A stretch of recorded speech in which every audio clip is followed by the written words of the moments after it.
Hello दोस्तों, कैसे हैं आप सब। उम्मीद है आप सब मस्त होंगे।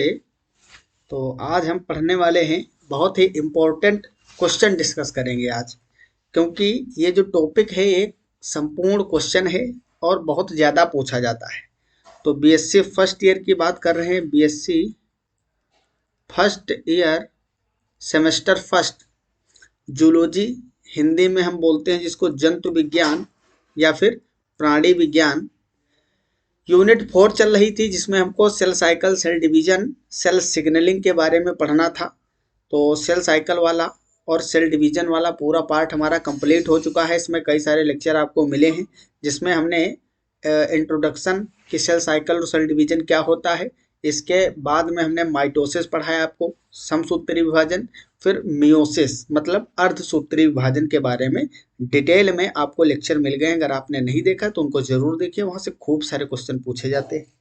आज हम टॉपिक जो डिस्कस करेंगे उसमें हम मियोसिस और माइटोसिस में डिफरेंस क्या होता है, अंतर क्या होता है, इसके बारे में आपको बताएंगे। ये टॉपिक जो है अपने आप में एक क्वेश्चन है। क्वेश्चन आपसे पूछा जाएगा और हर बार ये पूछा जाता है, what is difference between mitosis and meiosis. अर्धसूत्री तथा समसूत्री विभाजन में क्या अंतर होता है। ये आपका 3-4 नंबर का क्वेश्चन आता है जिसमें आपको डिटेल में चीजें बतानी रहती हैं। तो पहली बात, ये कान खोल के सुन लीजिए, आपको क्वेश्चन ये समझ लीजिए कि यहाँ से क्वेश्चन जरूर आता है। एमसीक्यू टाइप भी क्वेश्चन बनते हैं, तो कंसेप्ट सब वही है। जिनका ऑब्जेक्टिव क्वेश्चन होना है उनके लिए भी यह क्लास बहुत इंपॉर्टेंट है। तो चलिए हम सीधा टॉपिक पे चलते हैं। दूसरी बात ये भी है कि मियोसिस और माइटोसिस में डिफरेंस देखने के साथ में आपका जो रिवीजन भी हो जाएगा माइटोसिस और मियोसिस का। तो इसमें क्वेश्चन आपसे पूछा जाता है, डिफरेंस इन माइटोसिस और मियोसिस। सूत्री जिसको हम समसूत्री भी बोलते हैं और अर्धसूत्री विभाजन में क्या अंतर होता है। तो सबसे पहला पॉइंट है, two diploid cells are formed from one diploid cell. मतलब माइटोसिस जो होता है समसूत्री विभाजन, और ये मियोसिस क्या है, अर्धसूत्री विभाजन। अर्धसूत्री विभाजन। तो समसूत्री में क्या होता था, एक डिप्लॉयड सेल होती थी, उसके बीच में न्यूक्लियस है। डिप्लॉयड मतलब 2n स्टेज में होती थी डिप्लॉयड सेल, और ये डिवाइड करती थी, फिर इससे क्या बनती थी, ऐसी ही दो आइडेंटिकल सेल्स बन जाती थी, जो कि फर्दर वो भी कैसी होती थी, डिप्लॉयड होती थी। तो ये माइटोसिस में होता था। माइटोसिस में एक डिप्लॉयड सेल डिवाइड करके दो डिप्लॉयड सेल बनाती थी, जबकि यहाँ पे बिल्कुल उल्टा है, सिस्टम अपोजिट है। मियोसिस में क्या होता है, 4 haploid cells are formed from one diploid cell. मतलब अर्धसूत्री विभाजन में क्या होता है, यहाँ पे एक डिप्लॉयड सेल से 4 हैप्लॉइड सेल्स बनती हैं। एक द्विगुणित कोशिका से 4 अगुणित कोशिका बनती हैं। मतलब ये 2n सेल है और इससे फाइनली 4 सेल बनेगी। कैसी बनेगी, हैप्लॉइड। तो ये किस तरीके से बनती हैं, सबसे पहले इसमें रिडक्शनल डिवीजन होता है जिससे कि ये n में आ जाएंगी। ठीक, ये हैप्लॉइड बन गई सेल्स, डिप्लॉइड से हैप्लॉइड।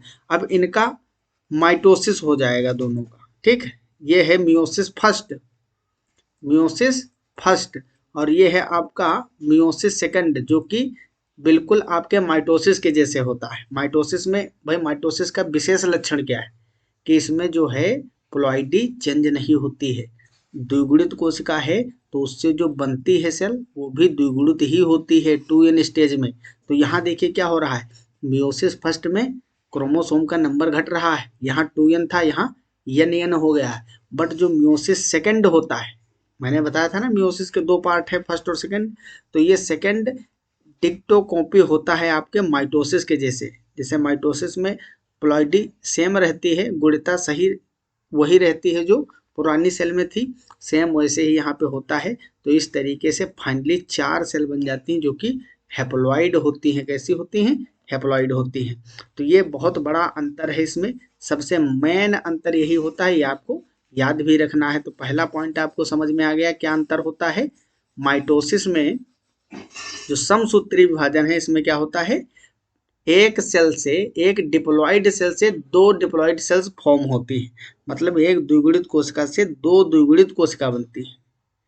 और मियोसिस में 4 haploid cells are formed from 1 diploid cell, मतलब एक द्विगुणित कोशिका से 4 अगुणित कोशिकाएं बनती हैं।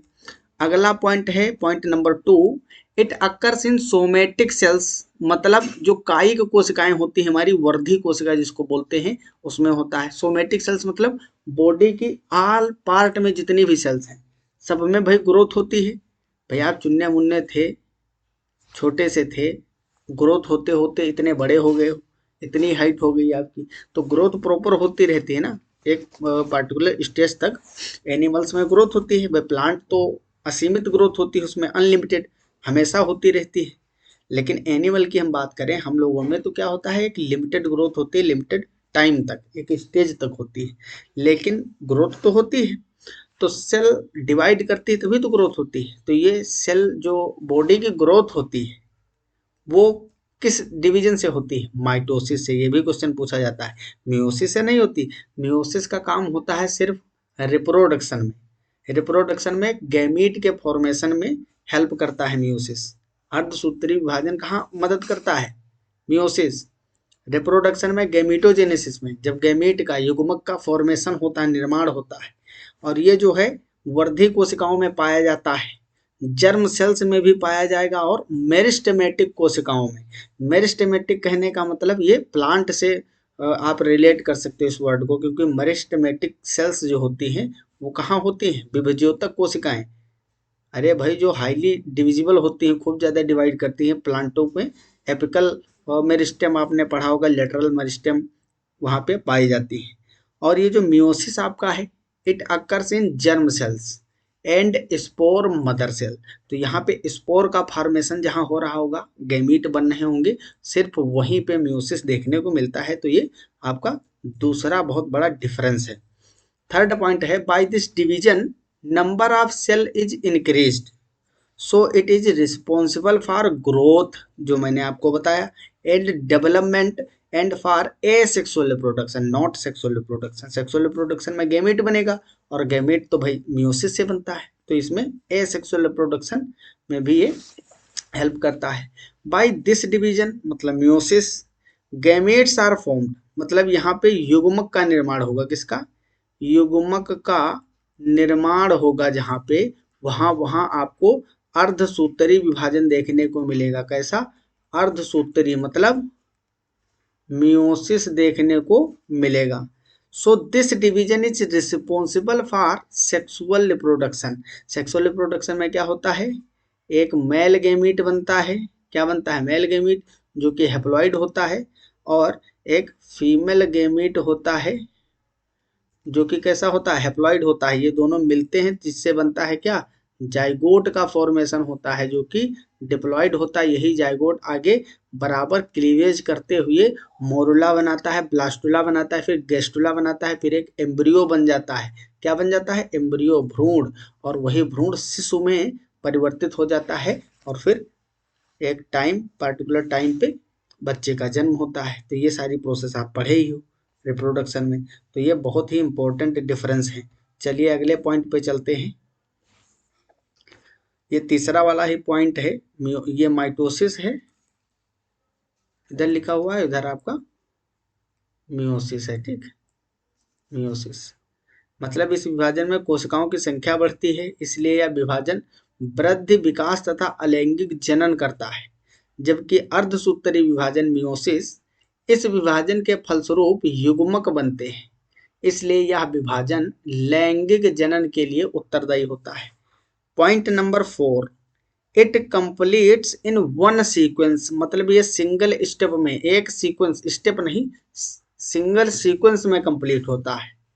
But meiosis is completes in two sequence, मतलब meiosis first, meiosis first and meiosis, meiosis second, ठीक, बात समझ में आई।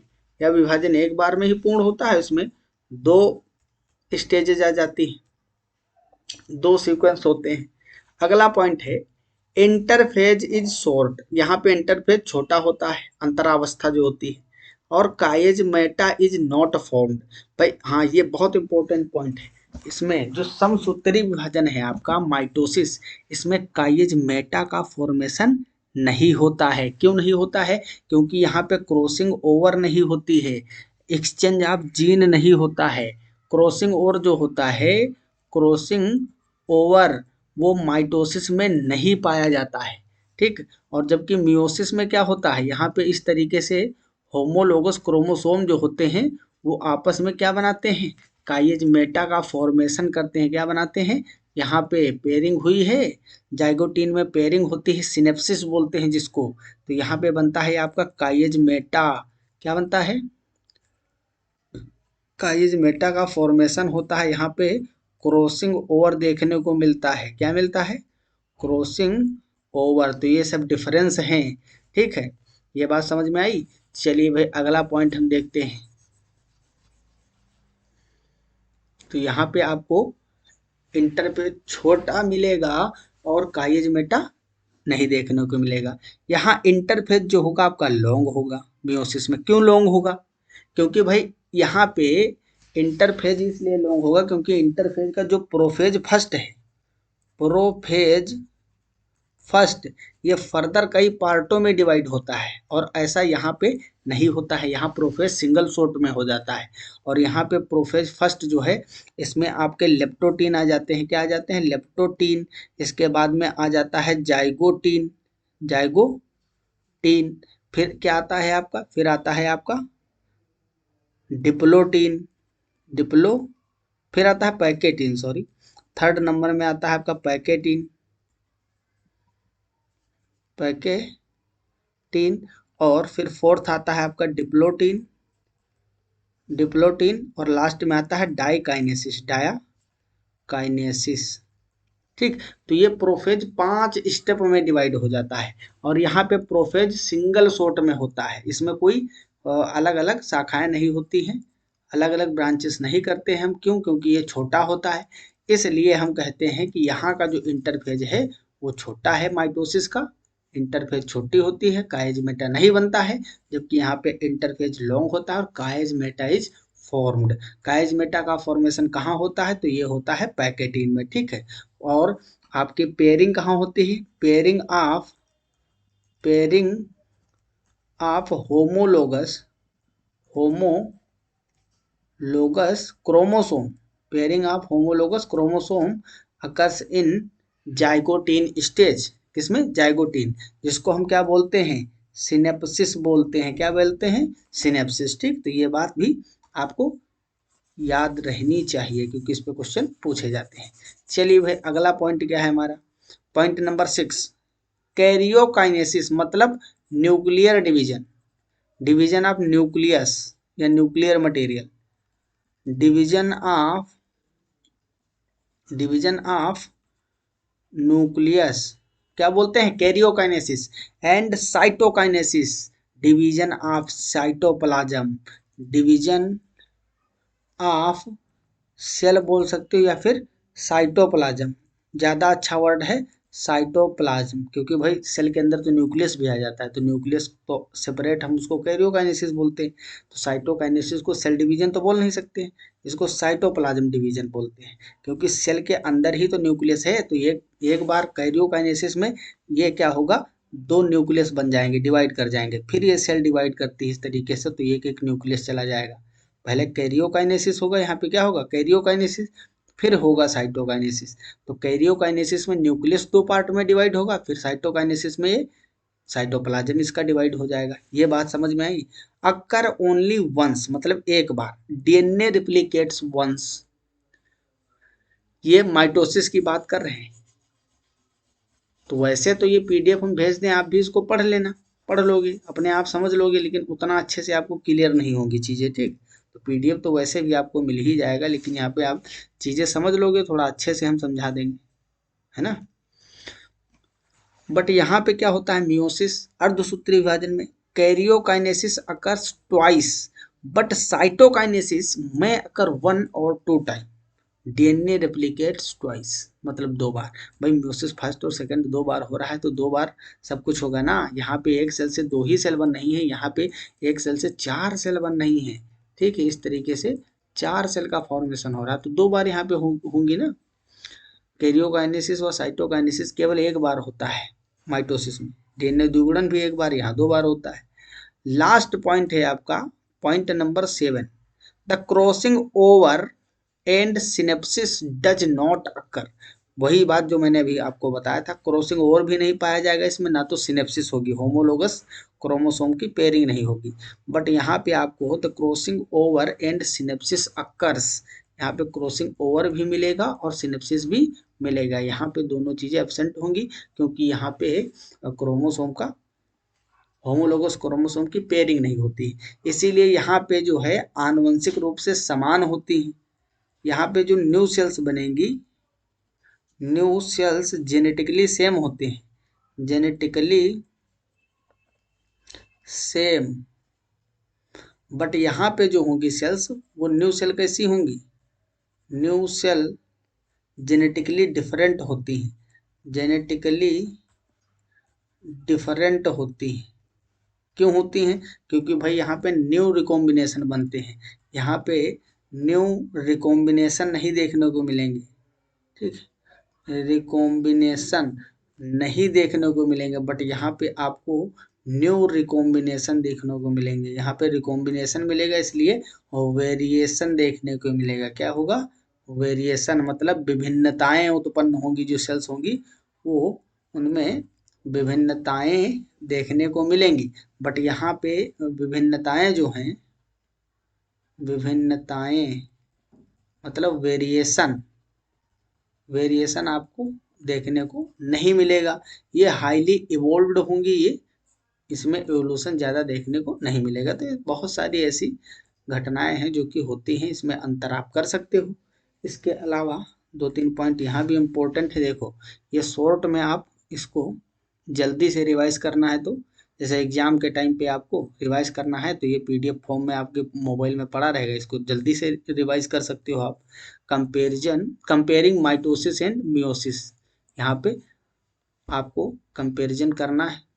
ठीक, तो सबसे पहले इस तरीके से भी आप लिख के आ सकते हो, नंबर आपको मिलेंगे, बढ़िया नंबर दिया जाएगा। पहला है type of cell started with, तो स्टार्ट कहाँ से होता है माइटोसिस? डिप्लॉयड सेल बॉडी से, और मियोसिस भी डिप्लॉयड से स्टार्ट होता है।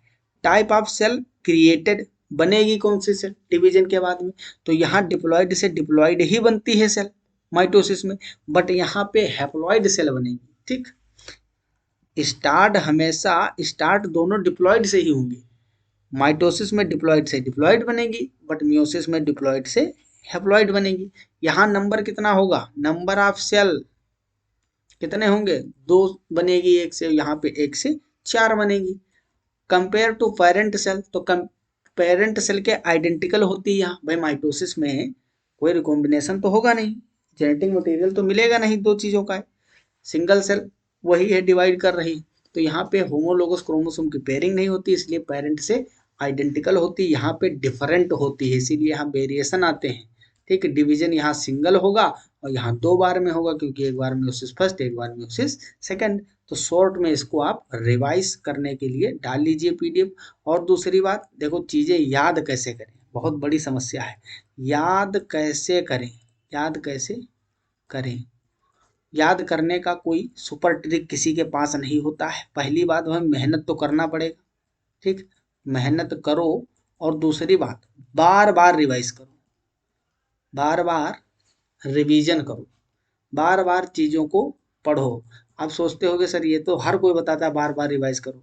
रिवाइज करने का मतलब यह नहीं होता है कि आपने एक बार बुक पढ़ा और दूसरी बार फिर से आप जब रिवाइज करने बैठे तो फिर से 2 घंटे तक, 4 घंटे तक उसी चैप्टर को पढ़ा। नहीं, एक बार पढ़िए, आप भले ही दिन भर में एक चैप्टर पढ़ पाइए एकदम शिद्दत के साथ, ताकि वो चीज़ें समझ में आ जाए। फिर लेक्चर देख लिए उसी चैप्टर का, उसके बाद में जब आप रिवाइज करने बैठे हो तो ये जो पीडीएफ है, या आप बुक से पढ़ रहे हो, शॉर्ट नोट बनाए हो कहीं से भी, तो सिर्फ आपको मेन मेन टॉपिक देखना है। और कैसे? रोज का रोज देखना, हर 2 3 4 दिन में वो टॉपिक आपको पढ़ जरूर लेना है, ताकि आपको चीजें याद रहें। याद ऐसे ही होता है, ठीक, याद करने की कोई अलग से सुपर ट्रिक नहीं होती है। जब बार बार आप चीजों को हर 2 3 4 दिन में, हर हफ्ते, मतलब एक विद इन 1 वीक टॉपिक आपके आंखों के नीचे से निकलना चाहिए, ठीक, एक बार देख जरूर लीजिए। इससे क्या होता है, चीजें ताजी रहती हैं और एग्जाम के टाइम पे जब आप पूरे फोकस के साथ पढ़ना स्टार्ट करते हो तो चीजें याद हो जाती हैं तुरंत। और ऐसा अगर हुआ कि अभी हम चौथा चैप्टर पढ़ा रहे हैं, यूनिट 4, अब आप पढ़ लिए, फिर आप 1 1.5 2 महीने बाद जब भी आपका एग्जाम हो, लास्ट दिसंबर या जनवरी में, तब जाके आप जब टॉपिक उठाओगे तो चीजें थोड़ा मुश्किल लगेंगी। इसलिए जितना मैं पढ़ाता हूँ या आप खुद से पढ़ते हो, वो चीजें साथ साथ अभी से रिवाइज करते चलिए, ताकि लास्ट टाइम में आप जब पढ़े तो रिवीजन के कारण आपका बढ़िया से बढ़िया तैयार हो सके। तो ठीक, बाकी हम आपको बहुत सारे शॉर्ट नोट अवेलेबल करा देंगे एग्जाम के टाइम तक, ठीक, उससे भी आप पढ़ लेना। और इम्पोर्टेंट क्वेश्चन भी करवाएंगे, तो डरने की कोई बात नहीं है, मस्त पढ़ाई करते रहो। मिलते हैं अगले लेक्चर में, तब तक के लिए okay bye, all the very best, thanks for watching, जय हिंद जय भारत।